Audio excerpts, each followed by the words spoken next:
Dear students, good morning to all of you. आज हम अर्थ magnetism के बारे में पढ़ेंगे। हमारा अर्थ एक बड़े बार मैग्नेट के समान बिहेव करता है और उसका मैग्नेटिक फील्ड हमें सब जगह फील होता है। अर्थ के इसी मैग्नेटिज्म को हम टेरेस्ट्रियल मैग्नेटिज्म के नाम से भी जानते हैं। जब इस अर्थ मैग्नेटिज्म की जानकारी ली गई तो ये पाया गया कि इस मैग्नेटिज्म का साउथ पोल ज्योग्राफिकल नॉर्थ की तरफ है और नॉर्थ पोल ज्योग्राफिकल साउथ की तरफ है। इनको हम मैग्नेटिक पोल्स कहते हैं, अर्थ का मैग्नेटिक पोल्स। तो अर्थ के पास दो तरह के पोल्स हो गए, एक तो ज्योग्राफिकल पोल्स और दूसरे मैग्नेटिक पोल्स। ये दोनों कोइंसाइड नहीं होते, दोनों थोड़ा सा डिफरेंस में हैं, दोनों थोड़ा सा डिस्टेंस में हैं, ठीक है ना। तो मान लीजिए कि हमारा अर्थ है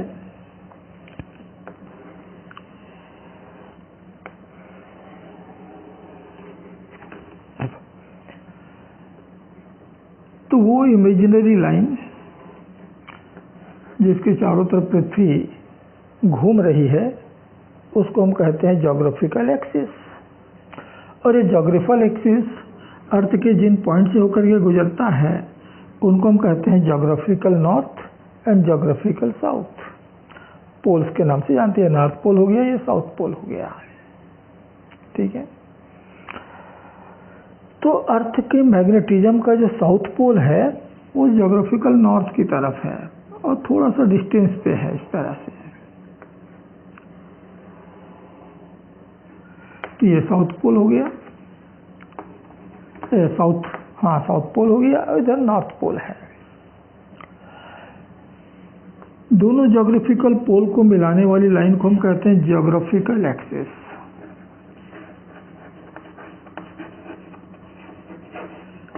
ज्योग्राफिकल एक्सिस, इसी के चारों तरफ हमारा अर्थ जो है ओमेगा एंगुलर वेलोसिटी के साथ में रोटेट कर रही है।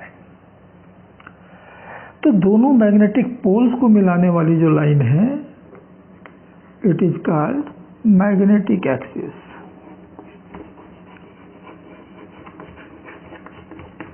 ये मैग्नेटिक एक्सिस है और दोनों एक्सिस के बीच जो एंगल है इट इज अबाउट 11.3 डिग्री। ये 11.3 डिग्री पर एक दूसरे से झुके हुए हैं।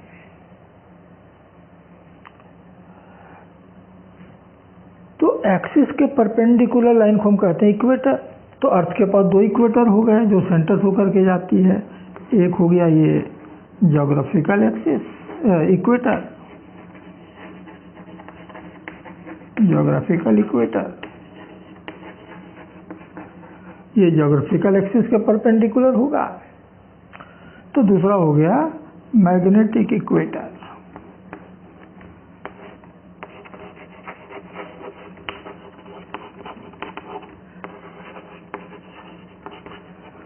और इन दोनों बीच भी इतना एंगल होगा 11.3 डिग्री का। तो इस तरह से अर्थ के पास दो एक्सिस, दो इक्वेटर हैं, one according to geography and other according to magnetism. अब ये मैग्नेटिज्म अर्थ को कहाँ से मिला, क्यों मिला, हम आगे चल करके समझेंगे। अभी तो बस ये समझ लें कि अर्थ के पास भी एक मैग्नेटिज्म होता है और ये जो मैग्नेटिज्म है हम ये एज्यूम कर रहे हैं कि it is due to a bar magnet. हालांकि वहाँ पर कोई बार मैग्नेट रखा हुआ नहीं है। ऐसा नहीं कि अर्थ के भीतर ऐसा कोई मैग्नेट रखा हुआ है, ऐसा कोई मैग्नेट नहीं रखा हुआ है। लेकिन अर्थ के चारों तरफ जो मैग्नेटिज्म है, मैग्नेटिक फील्ड है, यदि हम उसकी स्टडी करें तो हम पाते हैं कि इस तरह से अगर एक बार मैग्नेट रख दिया जाए तो उसका मैग्नेटिक फील्ड ठीक इसी के समान होगा जैसे अभी है। और इसलिए हम कहते हैं कि एक मैग्नेट अर्थ के भीतर ऐसा रखा हुआ है, हमें मान सकते हैं, ठीक है। तो किसी भी प्लेस पर अर्थ का मैग्नेटिज्म, अर्थ का मैग्नेटिक फील्ड किस तरह का है, कितना है, ये सब कुछ जानने के लिए हमें कुछ मेजरमेंट करने पड़ते हैं। और जिन फिजिकल क्वांटिटीज का आप मेजरमेंट करते हैं in order to understand the magnetism of earth at a place, इन सारे फिजिकल क्वांटिटीज को जिसका आप मेजरमेंट करते हैं, इनको कहते हैं हम मैग्नेटिक एलिमेंट्स। तो कौन कौन से मैग्नेटिक एलिमेंट्स हैं अर्थ के, ये जरा समझ लें, डिफाइन भी कर लें, तो फिर आगे आसान होगा। तो मैग्नेटिक एलिमेंट्स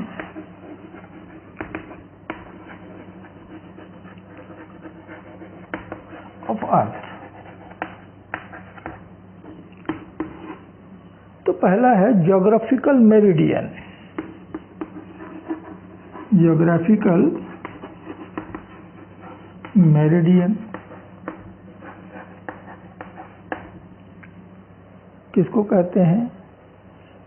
ये वर्टिकल प्लेन, ये हमारा अर्थ है, इस अर्थ के वर्टिकल प्लेन, ये vertical plane which passes through the geographical axis is called the geographical meridian. बात समझ में आई?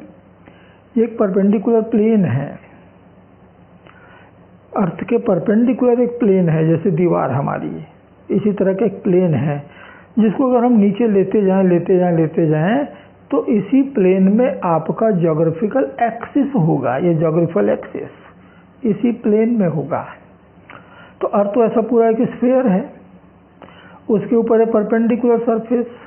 अब यदि मैं इसको आगे बढ़ाता जाऊं तो ये हमारे ज्योग्राफिकल एक्सिस से होकर के पास हो, then it is the geographical meridian.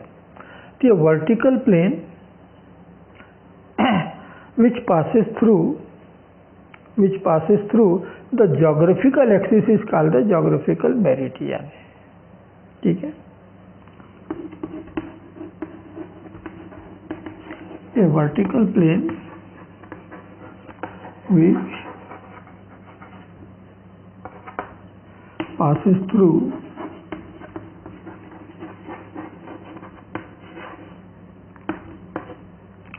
geographical axis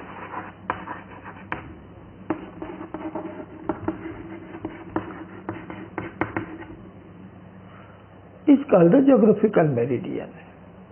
तो बिल्कुल ऐसे ही हमने डिफाइन किया हुआ है मैग्नेटिक मेरिडियन। मैग्नेटिक मेरिडियन क्या होगा? A vertical plane which passes through the magnetic axis of earth is called the magnetic meridian। ठीक है, लिख लेंगे बस। ये भी वर्टिकल प्लेन है, लेकिन जैसे ये ज्योग्राफिकल एक्सिस से पास हो रही है, मैग्नेटिक एक्सिस से पास होगी। ये इस तरह का नहीं, इस तरह का प्लेन हो जाएगा ये, जो यहाँ से होकर के जा रहा है, मैग्नेटिक मेरिडियन से होकर के जा रहा है। That is the magnetic meridian. तो थर्ड है डिक्लाइनेशन। डिक्लाइनेशन जिसको हम डेल्टा से दिखलाएंगे। The angle between geographical meridian and magnetic meridian at a place is called declination of the place. कि किसी भी प्लेस पर, किसी भी जगह पर ये दोनों मेरिडियन के बीच जितना एंगल होगा, हम उसे कहेंगे डिक्लाइनेशन, उस प्लेस का डिक्लाइनेशन। आप कहेंगे कि भाई ये तो 11.3 डिग्री होगा, ऐसा नहीं, सब जगह इक्वल नहीं होगा। आप इसको सामने से देख रहे हैं तो सामने से 11.3 डिग्री दिख रहा है। यदि मैं इधर से लूँ तो अपना प्लेन इधर से लूँ तो यही प्लेन ज्योग्राफिकल एक्सिस से भी होकर जाएगा, यही प्लेन मैग्नेटिक एक्सिस से भी होकर जाएगा, यानी दोनों सेम हो गए और दोनों बीच का एंगल 0 हो गया। तो इधर से देख रहे हैं तो 0 होगा, इधर से देख रहे हैं तो 11.3 होगा, यानी यहाँ से यहाँ तक आ रहे हैं तो लगातार वेरी हो रहा है, लगातार चेंज हो रहा है। तो its value changes place to place. ठीक है, ये जगह पर डिपेंड करेगा कि आप किस जगह से इसको देख रहे हैं। तो डिक्लाइनेशन, ये डिक्लाइनेशन भी दो तरह के होते हैं। There are two types of declination. कैसे दो तरह के हो सकते हैं? देखो, किसी प्लेस पर ये अर्थ है, ये इसका ज्योग्राफिकल एक्सिस, ज्योग्राफिकल मेरिडियन, और ये हो गया इसका मैग्नेटिक मेरिडियन। अब देखो, ज्योग्राफिकल मेरिडियन की डायरेक्शन को हम कहते हैं north south, geographical north, geographical south. ये प्लेन हमेशा नॉर्थ साउथ में मिलेगा, और उसके परपेंडिकुलर हो गया ईस्ट वेस्ट, ईस्ट वेस्ट। तो किसी स्थान पर मैग्नेटिक मेरिडियन मान लीजिए इस तरह से है, ये दोनों मेरिडियन सेंटर्स होके जाएंगे, तो this is the magnetic meridian. अब दोनों बीच जो एंगल हो गया ये delta, the declination at the place. किसी जगह पर ये भी सिचुएशन आ सकती है इस तरह की, ये ईस्ट, ये वेस्ट, ये ज्योग्राफिकल मेरिडियन, इसलिए नॉर्थ, और ये साउथ। तो उस जगह पर मैग्नेटिक मेरिडियन कुछ इस तरह से मिल रहा है हमको। This is the magnetic meridian. ठीक, एंगल कितना है? तो डेल्टा। तो केवल एंगल बता देने से आपको समझ में नहीं आएगा कि मैग्नेटिक मेरिडियन ज्योग्राफिकल मेरिडियन के रिस्पेक्ट में किस तरफ है, आपको भी बताना पड़ेगा। और इसलिए यहाँ जो भी डिक्लाइनेशन आ रही है, डिक्लाइनेशन, इसको हम कहते हैं डेल्टा डिग्री वेस्ट, क्योंकि मैग्नेटिक मेरिडियन वेस्ट में जा रहा है। और ये कहलाता है डेल्टा डिग्री ईस्ट। वेस्ट या ईस्ट सामने ब्रैकेट में लिख देते हैं। तो अब आपको समझ में आ जाएगा कि अगर डेल्टा डिग्री ईस्ट है मतलब मैग्नेटिक मेरिडियन ईस्ट की तरफ झुका हुआ है, और यदि डेल्टा डिग्री वेस्ट है इसका मतलब कि ये वेस्ट की तरफ झुका हुआ है। कौन? Magnetic meridian. अब आप कहेंगे कि यहाँ तो भी दिख रहा है कि ये तो वेस्ट की तरफ ही होगा, उधर कैसे चला गया? तो ऐसा कुछ नहीं। यदि हम अर्थ के चारों तरफ घूमें तो डायरेक्शन लगातार चेंज होती है। आप किसी कागज में आप इस तरह की दो लाइनें बना लीजिए, एक लाइन बिल्कुल सीधा खड़ा और उससे थोड़ा झुका हुआ लाइन बिल्कुल ऐसा ही, ऐसी दो लाइनें बना लीजिए। और जो दो लाइनें आपने बनाई जिसमें कि एक लाइन आपके लेफ्ट में आ रहा है, आप ऐसा देख रहे हैं तो आपके लेफ्ट में आ रहा है। अब उस पन्ने को थोड़ा पलट दीजिए। जो दो लाइनें आपने ड्रॉ किया था उसका हल्का इंप्रेशन आपको दिख रहा होगा पीछे, और उस इंप्रेशन में आप देखेंगे कि जो ये लाइन आपको लेफ्ट में दिख रहा था सीधे में, उल्टे में वही अब आपको राइट में दिखाई देगा। तो हम इस तरफ से देख रहे हैं तो हमको ये लेफ्ट में दिख रहा है, इसको हम अर्थ के उस साइड से देखेंगे तो यही हमको अपने राइट में दिखाई देगा। अब हम ऐसे खड़े हैं तो किधर आ गया? हमारे राइट में आ गया वो। हम ऐसे खड़े हैं तो किधर आ गया? हमारे लेफ्ट में आ गया। तो यदि हम अर्थ में चारों तरफ घूम जाएं तो कहीं ये वेस्ट में दिखेगा, कहीं ये ईस्ट में दिखेगा। ओके, और इसलिए हम इसको पूरे डायरेक्शन के साथ लिखते हैं। एंगल तो लिखना ही है, डायरेक्शन भी लिखना है। ये जो मैरिनर कंपास होते हैं, जिसको हम मैग्नेटिक कंपास भी कहते हैं, जो कि सेलर के यूज का होता है, नाविकों के, जो शिप में चल रहे हैं, जो स्टीमर में चल रहे हैं, कहीं मछली पकड़ने चले गए, कहीं एक जगह से दूसरी जगह कोई ट्रांसपोर्टेशन कर रहे हैं, उनको समुद्र के भीतर डायरेक्शन कौन बताता है? तो उनको डायरेक्शन बताने वाला कंपास जो होता है वो मैग्नेटिक कंपास होता है। ये जो मैग्नेटिक कंपास होता है, it always direct towards the magnetic north. ये तो मालूम है आपको, ये हमेशा मैग्नेटिक नॉर्थ को बताता है। मतलब ये कि यदि आप यहाँ पर एक मैग्नेटिक नीडल सस्पेंड करेंगे तो वो मैग्नेटिक नीडल इसके पैरेलल खड़ा होगा, यहाँ करेंगे तो इसके पैरेलल खड़ा होगा। लेकिन ये जो डायरेक्शन वो एक्चुअल डायरेक्शन नहीं है, ये मैग्नेटिक डायरेक्शन है। यानी मैग्नेटिक कंपास के लिए ये नॉर्थ हो गया, ये साउथ हो गया, इसके परपेंडिकुलर ये ईस्ट हुआ और इस तरफ उसके लिए वेस्ट होगा। यानी मैग्नेटिक डायरेक्शन एक्चुअल डायरेक्शन से थोड़े से एंगल पे झुके होते हैं। कितने एंगल पे? इतने एंगल पे झुके होंगे, डिक्लाइनेशन के बराबर। यहाँ पर भी थोड़ा इस तरह से झुके होंगे। इधर ये मैग्नेटिक ईस्ट हो गया, इधर ये मैग्नेटिक वेस्ट हो गया, ये मैग्नेटिक नॉर्थ, ये मैग्नेटिक साउथ। हम पोल नहीं कह रहे हैं, मैग्नेट का तो पोल इधर साउथ है, ठीक है। हम मैग्नेट जिस डायरेक्शन में ठहर रहा है उसको देख रहे हैं। इसी मैग्नेटिक कंपास को मैरिनर कंपास कहा जाता है। तो जो मैरिनर कंपास है वो यही डायरेक्शन बताएगा, यही डायरेक्शन बताएगा। वहां से हमको डिक्लाइनेशन की हेल्प से, इस डिक्लाइनेशन की मदद से हमें एक्चुअल डायरेक्शन मालूम करना पड़ता है। कैसे मालूम करते हैं? देखो, just try to solve a question. और मज़ेदार बात यह है कि इस क्वेश्चन को सॉल्व करने के लिए हमें किसी फार्मूले की ज़रूरत नहीं, हमें किसी कैलकुलेशन की ज़रूरत नहीं। क्या करना पड़ता है? हमको एक फिगर ड्रॉ करना पड़ता है बस। और यदि आपने फिगर ड्रॉ कर लिया, करेक्टली किया, तो फिर आपके साथ कोई प्रॉब्लम नहीं, उस प्रॉब्लम को बहुत इजीली सॉल्व कर देंगे आप। किस तरह से? देखो, एक प्रॉब्लम में लिख रहा हूँ, declination at a place, declination at a place is 10 degree east. A ship is traveling according to the magnetic compass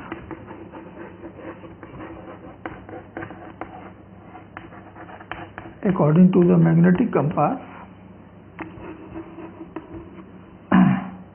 due west। या इसको थोड़ा सा और कॉम्प्लिकेटेड बना लेते हैं। Compass at 10 degree from west to south. West से 10 degree किधर? साउथ की तरफ, ठीक है ना। वेस्ट टू 10 डिग्री साउथ की तरफ, या इसको कर लेता हूँ नॉर्थ, नॉर्थ की तरफ, ठीक है।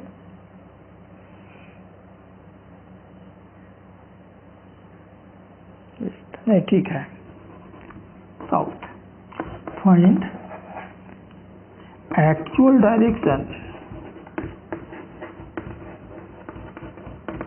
Of the ship. तो आपको अपने शिप के एक्चुअल डायरेक्शन बताने को किस तरफ जा रहा है। Actual direction means according to geographical direction, वो किस तरफ मूव कर रहा है। तो आपको कुछ नहीं, एक फिगर बनानी है, एक फिगर बनानी है, ठीक है ना। किस तरह से बनाएंगे? देखो, suppose this is the geographical meridian, so this is east and this is west, it is north and it is south। कहता है कि वहाँ पर ज्योग्राफिकल, वहाँ पर डिक्लाइनेशन 10 डिग्री ईस्ट है। इसका मतलब कि हमारा मैग्नेटिक मेरिडियन इस तरफ होगा, 10 डिग्री ईस्ट की तरफ।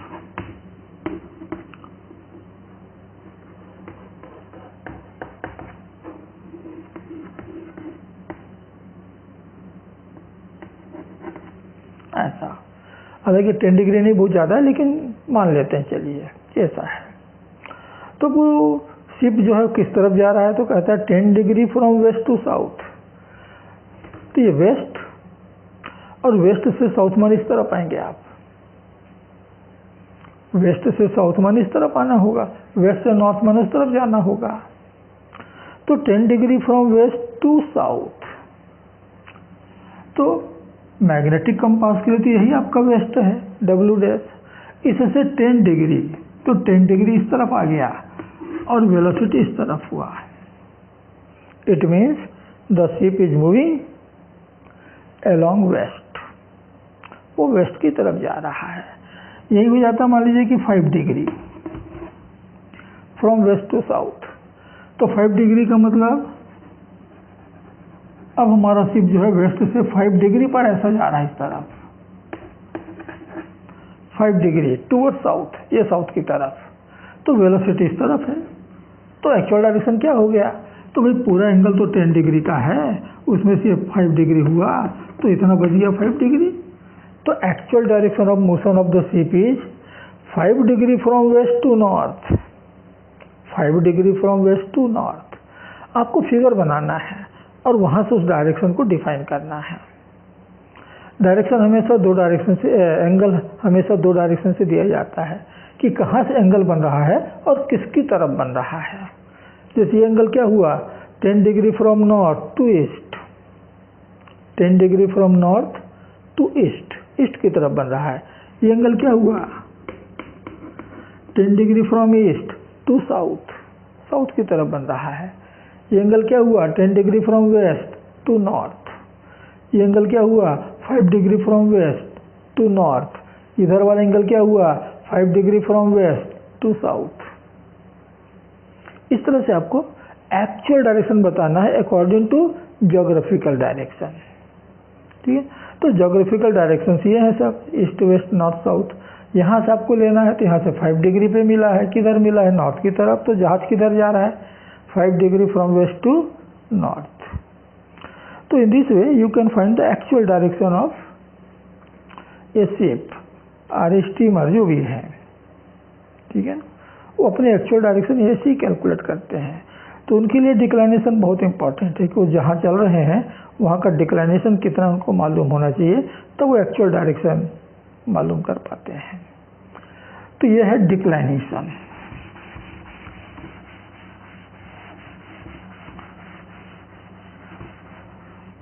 तो अगले मैग्नेटिक एलिमेंट्स पे हम आ रहे हैं। फोर्थ, इसे कहते हैं हॉरिजॉन्टल कंपोनेंट। हॉरिजॉन्टल कंपोनेंट हम इसको H से दिखाएंगे, we denote it by H। तो क्या है ये, this is component of Earth's magnetic field at a place along horizontal direction in magnetic meridian। देखो ये जो हॉरिजॉन्टल होता है ये बड़ा कंफ्यूजिंग होता है। ये मेरा हाथ अभी हॉरिजॉन्टल है, अभी भी हॉरिजॉन्टल है, अभी भी हॉरिजॉन्टल है। तो हॉरिजॉन्टल डायरेक्शन इनफाइनाइट हो सकते हैं, ये हॉरिजॉन्टल, ये हॉरिजॉन्टल, ये हॉरिजॉन्टल। वर्टिकल एक ही होता है, ये वर्टिकल वेल डिफाइंड है, हॉरिजॉन्टल नहीं। हॉरिजॉन्टल बहुत सारे डायरेक्शन में हो सकते हैं। तो हमें अर्थ की मैग्नेटिक फील्ड का किसी जगह पर हॉरिजॉन्टल कंपोनेंट निकालना है, लेकिन कहाँ, मैग्नेटिक मेरिडियन, जिस तरफ मैग्नेटिक मेरिडियन है उस तरफ निकालना है, उसी प्लेन में निकालना है। तो उसे हम कहेंगे हॉरिजॉन्टल कंपोनेंट। तो horizontal component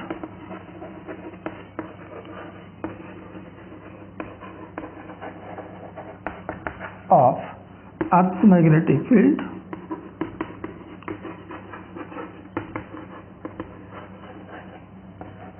at a place in magnetic meridian, in magnetic meridian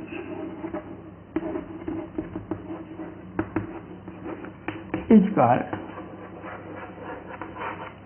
horizontal component।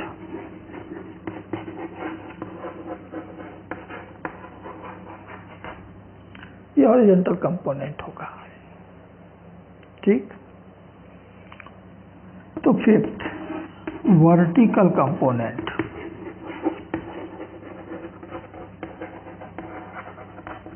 Vertical component, तो वर्टिकल कंपोनेंट क्या है? जिस तरह से आप मैग्नेटिक फील्ड, अर्थ का टोटल जो मैग्नेटिक फील्ड है उसका हॉरिजॉन्टल डायरेक्शन में कंपोनेंट निकाला हुआ H, उसी का वर्टिकल डायरेक्शन में कंपोनेंट निकालोगे तो हो जाएगा V। इसको हम v से दिखाएंगे, ठीक है ना। Suppose it is represented by v। तो क्या हुआ, vertical component of earth magnetic field at a place is called the vertical component. और इसमें कोई कंफ्यूजन नहीं, ये एक ही डायरेक्शन होती है, वर्टिकली डाउनवर्ड या वर्टिकली अपवर्ड। ये जो अर्थ है इक्वेटर के ऊपर कहलाता है नॉर्दर्न हेमिस्फीयर और नीचे कहलाता है साउथर्न हेमिस्फीयर। तो यदि हम नॉर्दर्न हेमिस्फीयर में हैं, हमारा वर्टिकल कंपोनेंट डाउनवर्ड होगा, और यदि हम साउथर्न हेमिस्फीयर में हैं, हमारा वर्टिकल कंपोनेंट अपवर्ड होगा। ये याद रखिएगा। तो this vertical component acts along vertically downward direction in northern hemisphere and in vertically upward direction in southern hemisphere। ये वर्टिकल कंपोनेंट। और लास्ट जो मैग्नेटिक एलिमेंट है अर्थ का, उसे हम कहते हैं इनक्लाइनेशन। इनक्लाइनेशन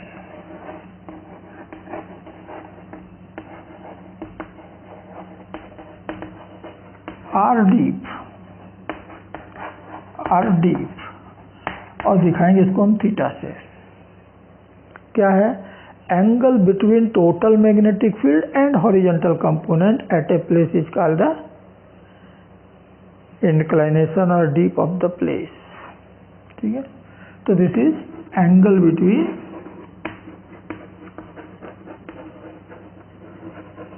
the horizontal component and total magnetic field at a place। ये होगा। तो देखिए,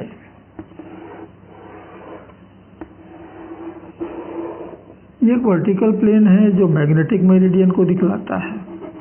इसको हम नीचे नीचे नीचे करते जाते हैं अर्थ के अंदर, तो ये मान लीजिए कि अर्थ के मैग्नेटिक एक्सिस से होकर के गुजरता है, तो मैग्नेटिक मेरिडियन हो गया। उसी प्लेस पर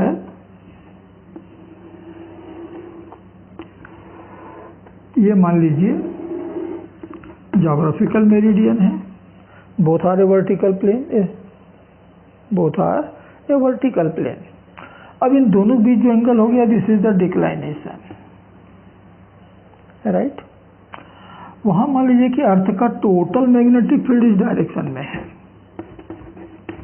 बी टोटल इधर मिल रहा है। इस टोटल फील्ड का हॉरिजॉन्टल कंपोनेंट किधर निकालोगे, इधर निकालना है मैग्नेटिक मेरिडियन में, इस तरफ।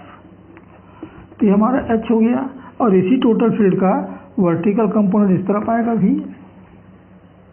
और तब हॉरिजॉन्टल कंपोनेंट और टोटल मैग्नेटिक फील्ड के बीच का जो एंगल होगा, इसे हम कहते हैं डीप। ये आपका डीप है। यानी यहाँ पर यदि आपने एक मैग्नेटिक नीडल रखा, तो मैग्नेटिक नीडल कुछ इस तरह से झुकेगा,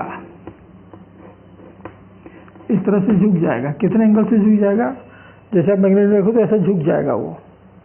तो जितने एंगल से झुक रहा है हॉरिजॉन्टल के साथ, तो वही है हमारा deep, that is the inclination. ठीक है, तो ये जो फिगर है, ये आपको सारे मैग्नेटिक एलिमेंट्स आपको दिखलाता है।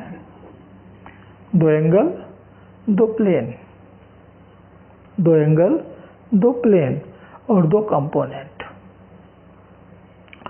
यहां से हम इन मैग्नेटिक एलिमेंट्स के बीच में कुछ रिलेशन डिराइव कर सकते हैं, बहुत इजीली। H क्या हुआ, तो H is the component of B total along the direction which makes an angle theta. तो बी टोटल किधर कंपोनेंट मिल जाएगा, B total into cos theta. तो V क्या होगा, तो V हमको मिलेगा दूसरा component B total into sine theta.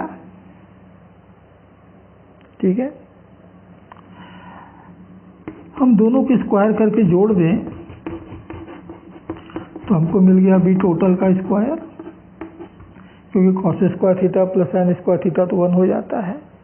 और दूसरे को पहले से डिवाइड कर दें, V बाई एच, तो टोटल तो कैंसिल हो गया, sine theta by cos theta means tan theta.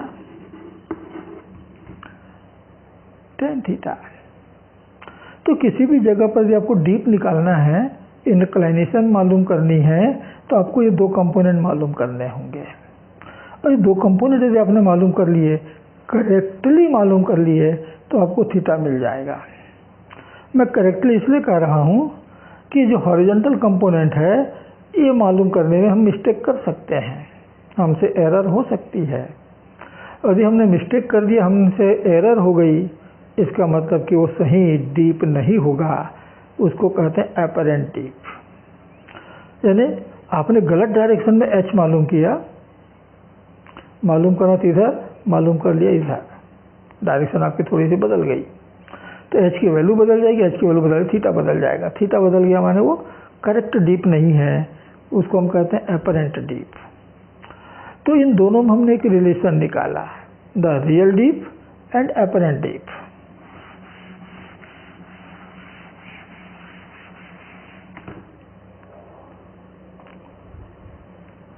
तो रिलेशन बिटवीन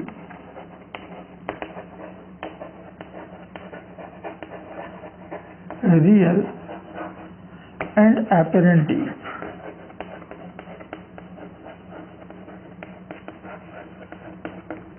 इन दोनों डीप में हमने एक रिलेशन मालूम किया। चलो मान लीजिए कि हमारा मैग्नेटिक मेरिडियन है, हमें इधर कंपोनेंट निकालना था, हमने निकालते एच, ये वर्टिकल कंपोनेंट हो गया V, ये टोटल मैग्नेटिक फील्ड हो गया B टोटल, ये हो गया इंक्लाइनेशन या डीप। लेकिन बाय मिस्टेक हमसे मैग्नेटिक मेरिडियन की डायरेक्शन डिसाइड करने में चूक हो गई, हमसे एरर हो गया, और हमने सोच लिया कि हमारे लिए ये डायरेक्शन मैग्नेटिक मेरिडियन है। ठीक है ना, ये मैग्नेटिक मेरिडियन है। यानी हमारा जो मैग्नेटिक मेरिडियन जो हमने सेलेक्ट किया है, वो एक्चुअल मैग्नेटिक मेरिडियन से अल्फा एंगल पर है, अल्फा एंगल पर है। तो नेचुरली इधर आपको एच करेक्ट नहीं मिलेगा, बल्कि एच का कंपोनेंट मिल जाएगा, क्या, एच कॉस अल्फा। और आप इसी एच कॉस अल्फा को एच मान रहे हैं, तो गलती कर रहे हैं, और इसलिए थीटा जो है वो थीटा नहीं मिलेगा, कुछ अलग मिलेगा। ठीक है, कुछ अलग मिलेगा। मान लीजिए कि थीटा डैश मिलता है,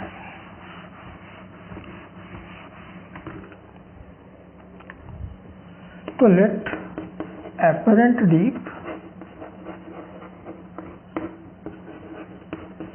इक्वल टू थीटा डैश, तो क्या मिला, V upon H cos alpha is equal to tan theta dash. आपने एच की जगह एच कॉस अल्फा को एच मान रहे हैं, ठीक है ना। जबकि रियल डीप